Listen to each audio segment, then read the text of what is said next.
ہر وقت گناہوں سے پاک رہنا، نیکی، پرہیزگاری، تقوی کی راہ پر ہر وقت گامزن رہنا، یہ فرشتوں کی صفت ہے۔ اور ہر وقت گناہوں میں غرق رہنا، بدی، برائی، نافرمانی میں الجھے رہنا، یہ شیطان کی خصلت ہے۔ نیکی کی کوشش کرنا، اللہ کی طرف رجوع کرنا، لیکن غلطیاں بھی ہو جانا، اور جب غلطی ہو جائے تو پھر صحیح معنوں میں اپنے رب کی بارگاہ میں حاضر ہو کر سچی توبہ کرنا، یہ بندہ مومن کی شان ہے۔ مومن، مسلمان، وہ اپنی غلطیوں کا احساس کبھی نہیں چھوڑتا۔ نبی کریم علیہ السلام نے اس مضمون کو ایک جملے میں کھول دیا ہے۔ حضور فرماتے ہیں کہ بنی آدم کا ہر بیٹا خطا کار ہے، لیکن فرمایا بہترین خطا کار وہ ہے جو توبہ کرے، اپنے رب کی طرف رجوع لائے۔ ہمارے ہاں یہ ہوتا ہے کہ لوگ نیکی کی بات بھی کرتے ہیں، اعلان بھی کرتے ہیں تقوی کا، صحیح راہ پر چلنے کا ارادہ بھی کرتے ہیں، لیکن وہ جو سب سے پہلی ضرورت ہے نا خیر کے راستے پر چلنے کی، اس ضرورت کا احساس نہیں کرتے۔ آپ کو کوئی بھی عمارت تعمیر کرنی ہے نا، آپ کو مدرسہ بنانا ہے، ہاسپٹل بنانا ہے، اسکول، کالج تعمیر کرنا ہے، کوئی بھی عمارت آپ کو تعمیر کرنی ہے تو آپ کو زمین کی ضرورت ہے۔ یہ نہیں ہو سکتا کہ آپ کے پاس زمین موجود نہ ہو اور آپ کہیں کہ مجھے عمارت بنانی ہے۔ آپ کسی شخص سے بھی اگر ڈسکس کریں گے کہ میرے پاس یہ نقشہ ہے، یہ منصوبہ ہے، یہ پلان ہے، فلاں مقصد کے لیے میں عمارت بنانا چاہتا ہوں، تو آپ سے سوال کرے گا کہاں بنانی ہے، وہ زمین کہاں ہے؟ تو ہمارے صوفیاء فرماتے نیکی کی کوئی بھی عمارت بنانی ہو نا تو پہلے توبہ کی زمین ضروری ہے۔ جب تک صحیح معنوں میں توبہ نہیں کرتا کسی بھی عمارت کی تعمیر ممکن نہیں ہے۔ اللہ کی بارگاہ میں توبہ کرے۔ توبہ کا معنی کیا ہے؟ اپنی غلطیوں پر اسے ندامت ہو، اسے شرمندگی ہو، احساس ہو کہ یہاں مجھ سے کمزوریاں ہو گئیں۔ اس کے بعد وہ آئندہ ان گناہوں کو نہ دہرانے کا پکا عہد کرے کہ دوبارہ میں ان خطاؤں کی طرف نہیں جاؤں گا۔ پچھلی کا احساس پیدا کرے، اس پر توبہ کرے، آئندہ نہ کرنے کا وعدہ کرے اور کوشش کرے کہ اس پر قائم رہے، تو اس کا نام توبہ ہے۔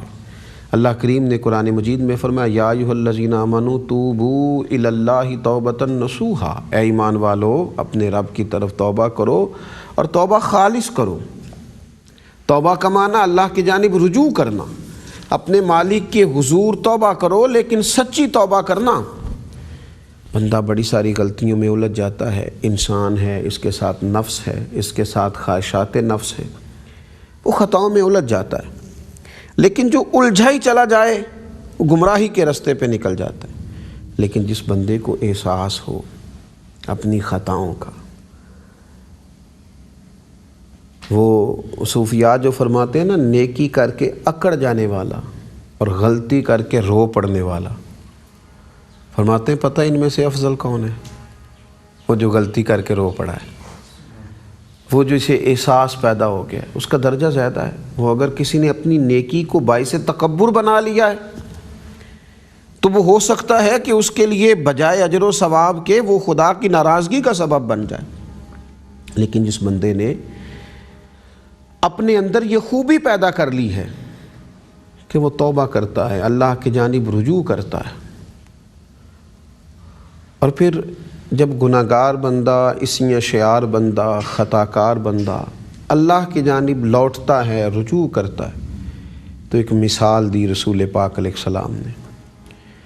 فرمایا جس طرح کوئی آدمی سفر پہ نکلے اور اس نے اپنے پیسے بھی، کھانا بھی، پینا بھی، کپڑے بھی اونٹنی پر باندھ لیے ہوں، اور پھر ایک جگہ کسی درخت کی ٹہنی کے ساتھ اپنی اونٹنی کو باندھ کر وہ آرام کرنے لگے، اور کیفیت یہ ہو کہ علاقہ سب صحرا کا ہے، پیدل سفر نہیں ہو سکتا، اور جتنا زیادہ راہ اس کے پاس ہے، کھانا پینا پیسے کپڑے سب کچھ اونٹنی پہ بندھا ہے، وہ درخت کی ٹہنی کے ساتھ اسے باندھ کر آرام کرنے لگا۔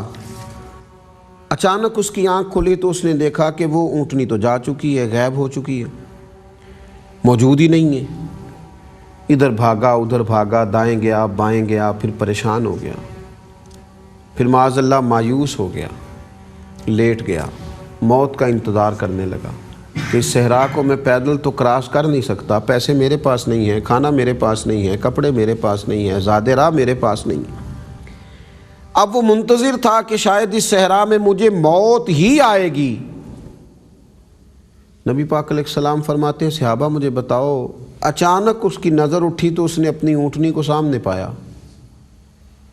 پہلی اس کی کیفیت کو آپ اپنے ذہن میں رکھیے کہ صحرا کا علاقہ دور دور تک آبادی کا نام و نشان نہیں، ابن آدم دکھائی نہیں دیتا، اور کوئی پیسہ نہیں، کوئی خرچ نہیں، کوئی پانی نہیں، کوئی کھانا نہیں، کوئی کپڑا نہیں، وہاں سے نکل سکتا نہیں۔ کیفیت کیا ہوتی ہے تنہائی میں آدمی کی؟ اب اس صحرا میں اگر دوبارہ اسے اپنی وہ اونٹنی مل جائے تو قلبی کیفیت کیا ہوگی؟ تو صحابہ نے عرض کی یا رسول اللہ صلی اللہ علیہ وسلم اسے تو نئی زندگی مل گئی، وہ تو بڑا خوش ہوگا۔ تو حضور فرمانے لگے جتنا دوبارہ اونٹنی ملنے پر وہ بندہ خوش ہوتا ہے نا، اس سے کئی گنا زیادہ رب اس وقت خوش ہوتا ہے جب رب کا گناہ گار بندہ اپنے رب کی بارگاہ میں توبہ کر لیتا ہے۔ اللہ اس بندے سے خوش ہوتا ہے کہ یار یہ لوٹ آیا ہے، یہ اپنے رب کی طرف اس نے رجوع کر لیا ہے۔